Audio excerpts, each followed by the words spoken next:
Today we are working on a 2015 Jeep Cherokee KL. This car right here is my daily driver.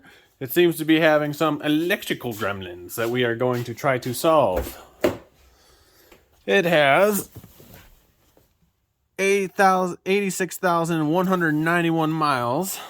We're going to pop the hood.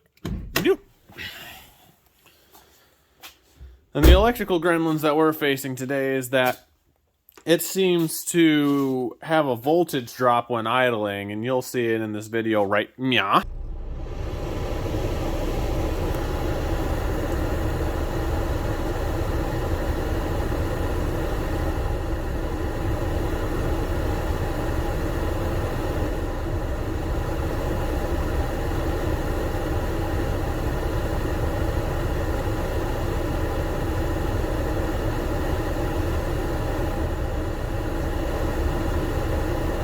But I had done some research on the Googles, searched many forums for many a days, and what some people have said is that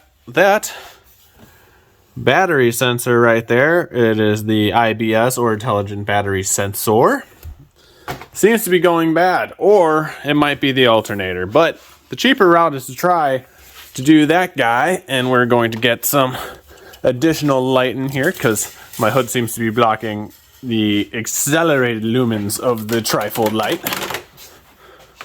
We're going to get that over here. Use that guy, and well, bam, we have light. But before we do that, we had stopped at the good old Harbor Freights and got myself a new shelf for the toolbox. And we will be addressing that first. So hang on, watch the video, we'll install that, we'll take it for a test drive, and we'll see how things go. So let's see what's inside this box. It is the U.S. General folding slide chair for tray for a 5-drawer mechanic's cart. That's what I am, a mechanic. Formerly educated by the YouTube universities. Very recognized among all situations and varieties.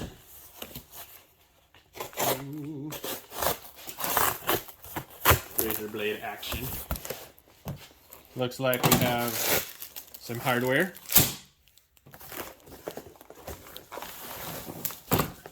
Rubber wrap. Very nice. And directions.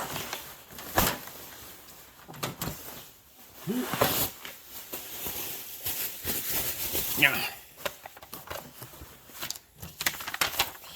Ooh, fancy. It looks like from the image that we use these guys and we mark it right. Yeah. So we'll get to it. Now realizing that probably setting everything up on the top of my toolbox was not the greatest idea, saying that I need to open said toolbox to grab tools to make such devices.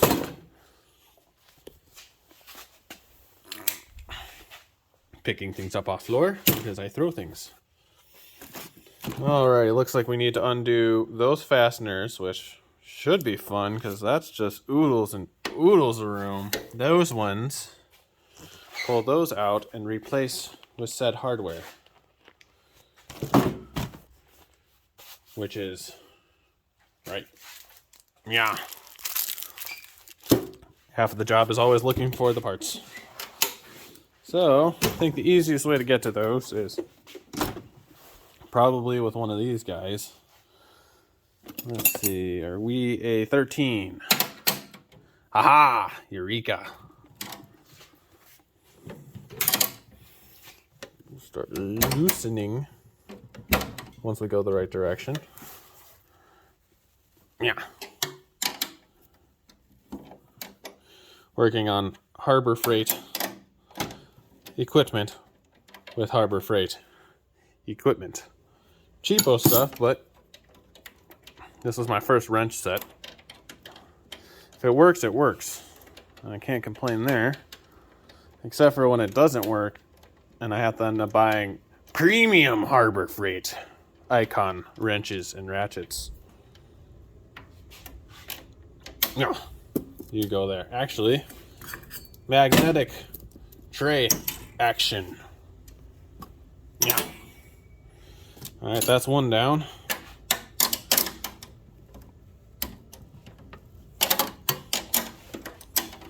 One-handed action.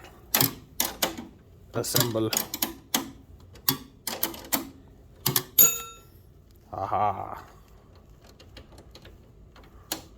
Oh, I'm gonna set you down. And we're gonna do some two-handed action.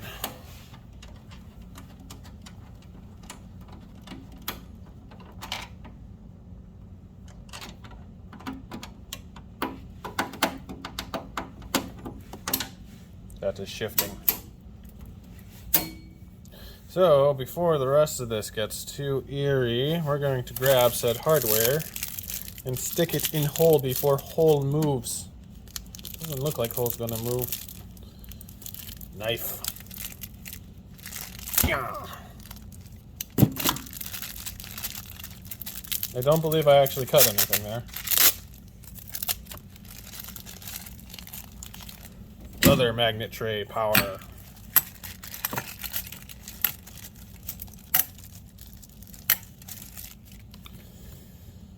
And are these fasteners any different than the ones that are there?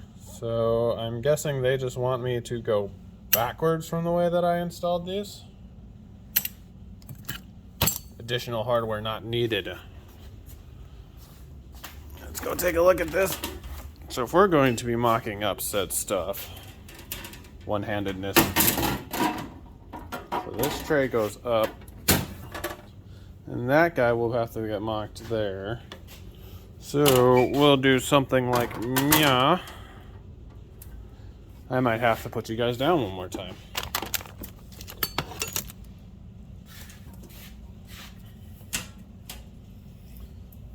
Alrighty, so I wanted to take the rest of these out. We will instead go this direction. Since it looks like this hardware and the other hardware is exactly gone. I saw where it went. We'll go get it. Yeah.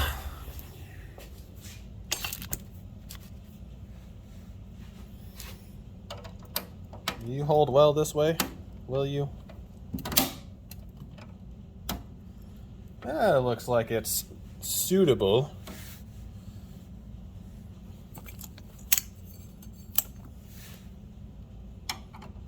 The other one. Push that through. And it will spin, but hopefully with tension it will hold, unless these other ones are any different, which they don't really look to be.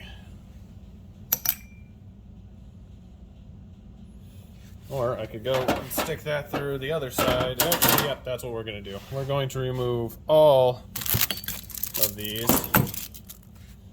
fasteners and then do it that way.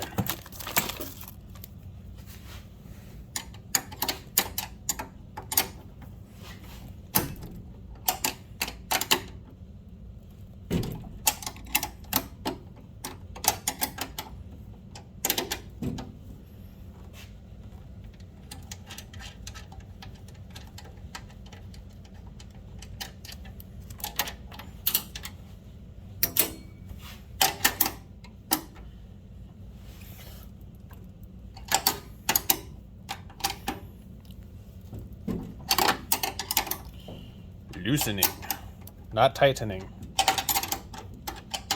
Almost made that mistake there for a second.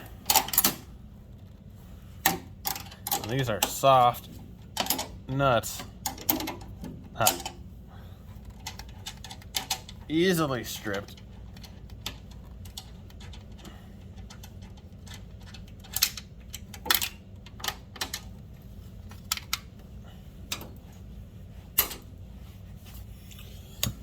Alrighty, we will go back through and remove these and see if we can start sticking things through the holes and placing said shelf.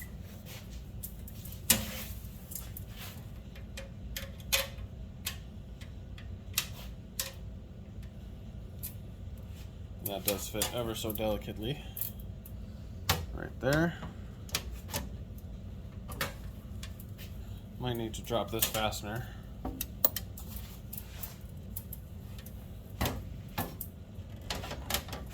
Probably should have went with the top one first, but hindsight is 20/20.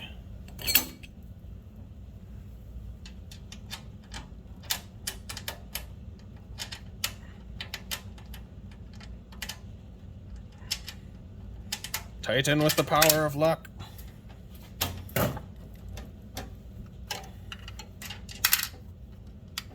Realizing I did not lock my caster, and now my cart is starting to move. I'm propping this up with my knee.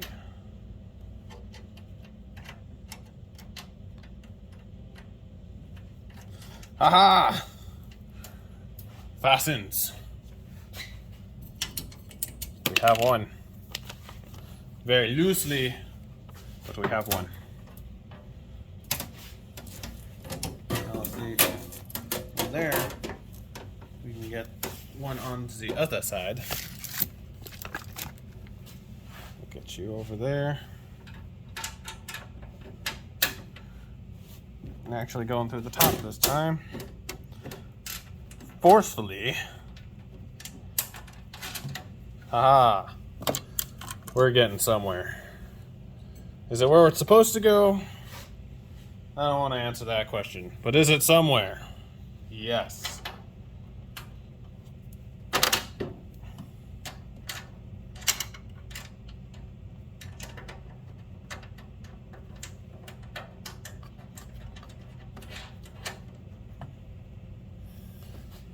Now we have extra room for activities.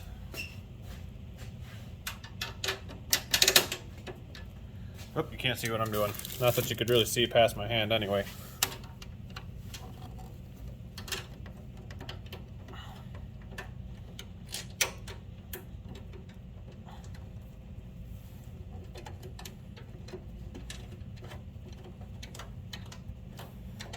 Finger tight.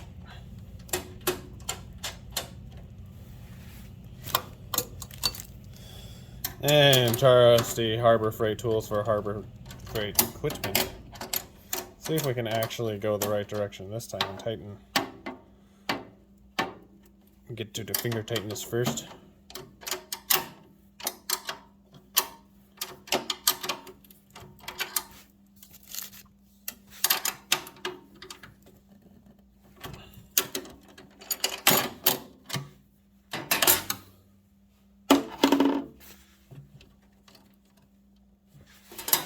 That one is finger tight.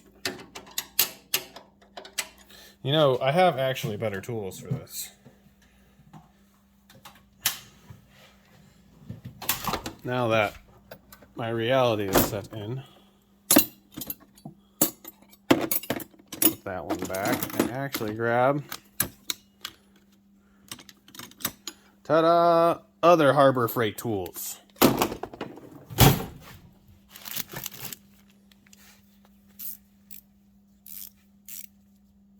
There we are, right direction.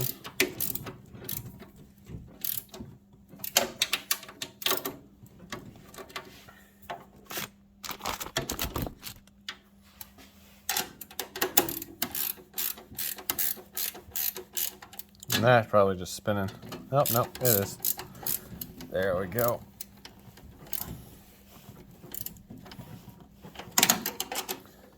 Tighten to spec. Finger tight. Alrighty.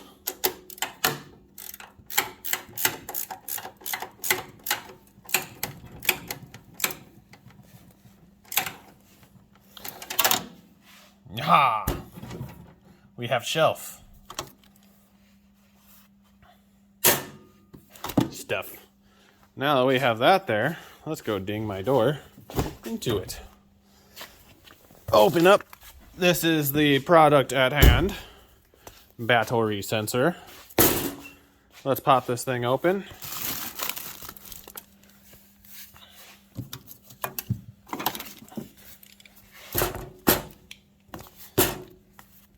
go figure out how we can swap this thing. I'm guessing it's only a couple different fasteners. I mean, it's just a battery sensor.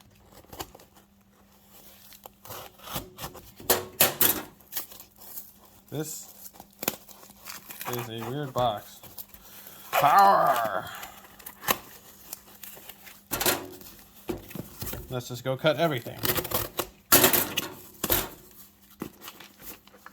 It's the box with the bag inside. With another bag.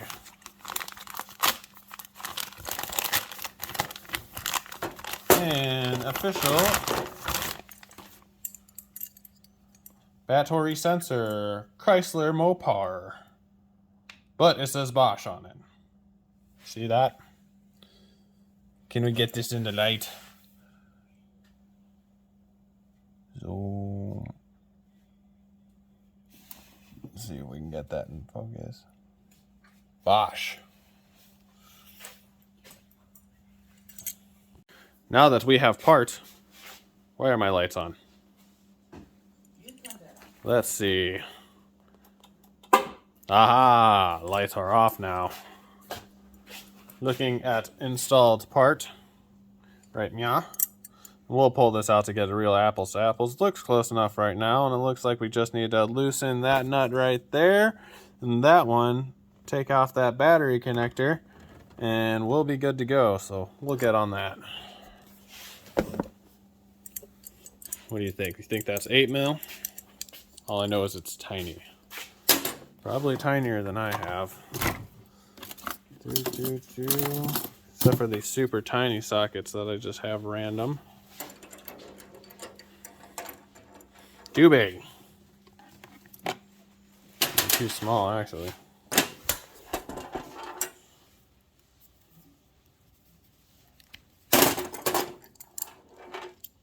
Still too small.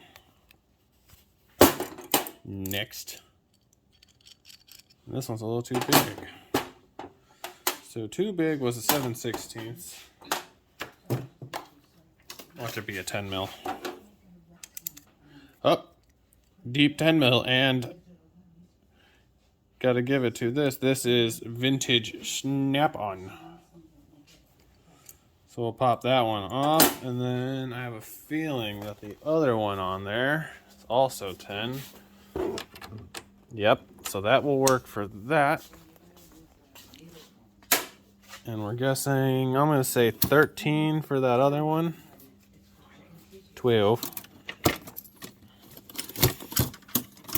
And so you have 12 and a 13. See what happens. 12. Power action, too small. 13. Yep. Oh, that's not on there very tight at all. No ratchet needed. We're going to grab one anyway. Put that 12 back. So, we'll grab trusty 1/2 inch. That's all I really have for my big selection. And nice Icon 1/4 inch. And just because I want to, we're going to go with a small wobble extension.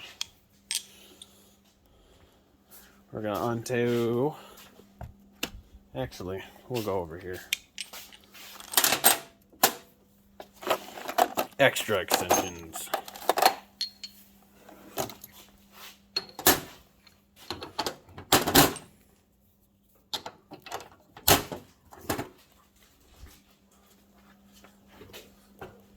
Even though that guy was only finger tight, I'd rather just do it this way.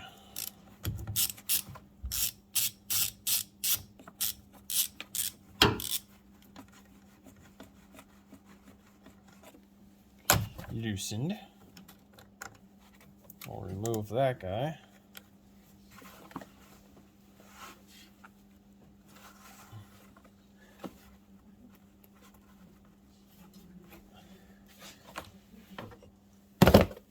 And we will grab the other socket.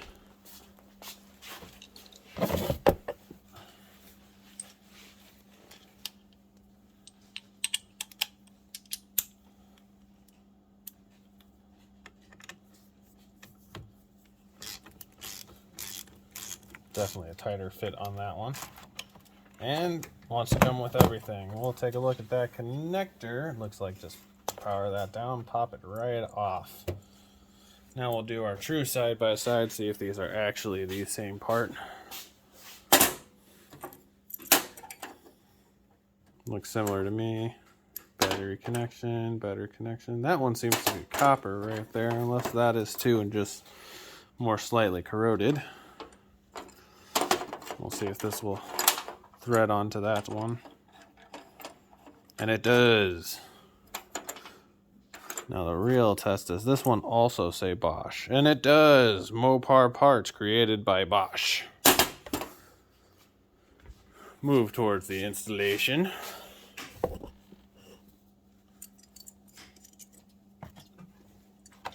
Oh, that thing's really down there. Alrighty, we are going to plug in the electrical connector. Like so. Get in. No clickage. Plastic stuff. Alright, feels good. Whoop, sparkage. There we are. Finger tight that one back on. Yeah.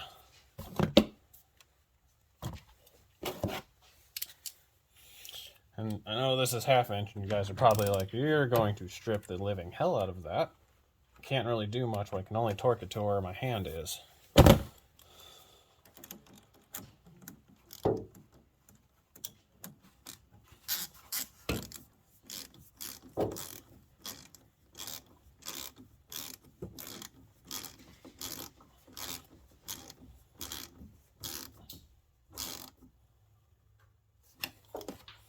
That feels nice. Now we'll give a second pass at the other. Just a wee bit. Oh, moved that. So yeah, that one's more than enough. We'll loosen this one again and reapply a little bit of torque.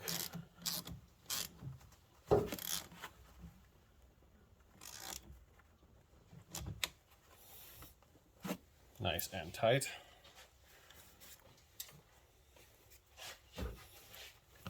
And we will go take this for a test drive.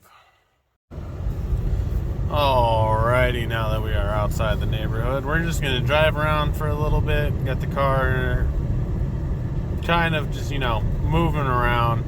And we're going to check that battery sensor at a red light, kind of like the one up there, to see if when idling this voltage ends up dropping down, or if it stays alright, we're good. So we're going to go straight here. Hopefully this red light lasts, which we spoke too soon. We're green. We're going to keep on moving. Well, that's good. Anyway, what leads me to talk about parts just in general. So online at the dealership, that battery sensor is stated that it's made by Mopar, Chrysler, but I got it off the good old Summit Racing. It's like around $130. And when I ended up calling the local Dodge dealership over here in Tacoma, they wanted over $260 for that part. And we compared it with the old one from the dealership. They're both made by Bosch. Same part, huge markup just to get your stuff from the dealership, which I haven't had much of a great experience with that dealership in the past. It's more or less the reason why I started working on the vehicles myself. Other than this Jeep, we also have what I like to call Project Jeep, which is my 95 ZJ that I'm working on. So instead of being just destroyed by labor prices and others, I took it upon myself to, try to learn how to be a mechanic and work on my own stuff. Maybe even fabricate a little bit further down the line. But right now, the issue that we were faced with is that this voltage was dropping pretty violently, almost all the way down to what I would say is like 11 volts. And again, you saw that in the clip that I showed earlier. But so far, so good.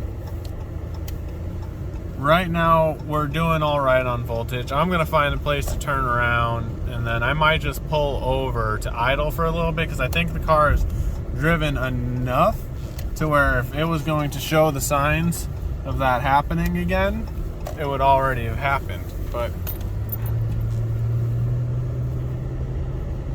we're gonna see how this goes. Turn right back here.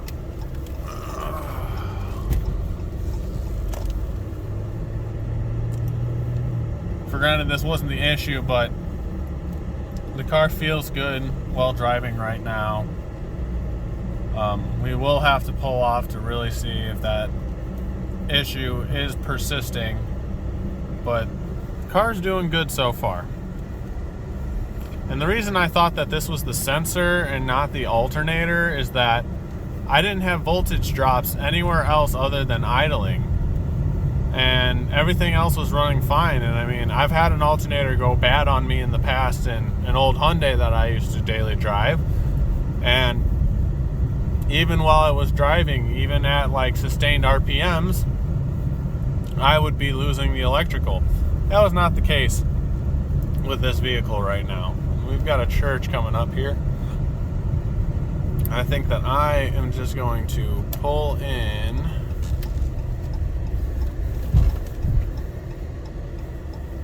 We are going to sit in a parking spot for a second. We're going to leave all these accessories on to really see if we can tax this thing at all. So this was happening in park before. Just put on the electric power brake. I didn't get any drop in voltage. We're going to turn the heat all the way up. Heater blaring. We've got heated seats going even on low. We'll turn on the passenger one as well. But we are not seeing any voltage drop, so I think that we got this problem nipped. It was just the battery sensor. We're gonna go back out. New one's behind me. And we're gonna see if anything happens from here back over to the turn into the neighborhood.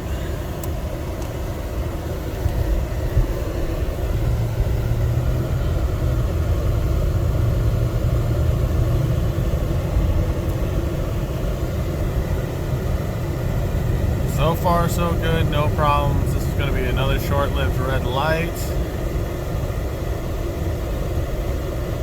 Yeah. It's kind of funny. Of course, the time that I'm actually looking to wait at a red light, it doesn't seem to happen. But that's where I'm going to end this one out. So if you like this, please like and subscribe. That helps me on a big way. This should be video 1 of a new channel. Please comment if you have any questions. If you dislike anything, please put that in the bottom below as well. We'll take your constructive criticism to account and try to make the channel better. But be looking forward to some other videos to come. We might put HIDs on this. We might end up changing out to some LED fog lights, LED internal lights, but this is my daily driver. I don't really plan on doing too many crazy things to this one. But the 95 ZJ, we might do some stuff to that. I also have a 2014 Nissan Versa Note, which is my wife's daily driver. We might do a little bit on that just to, you know, make her experience a little bit more comfortable. But thank you for watching, and you have a nice night.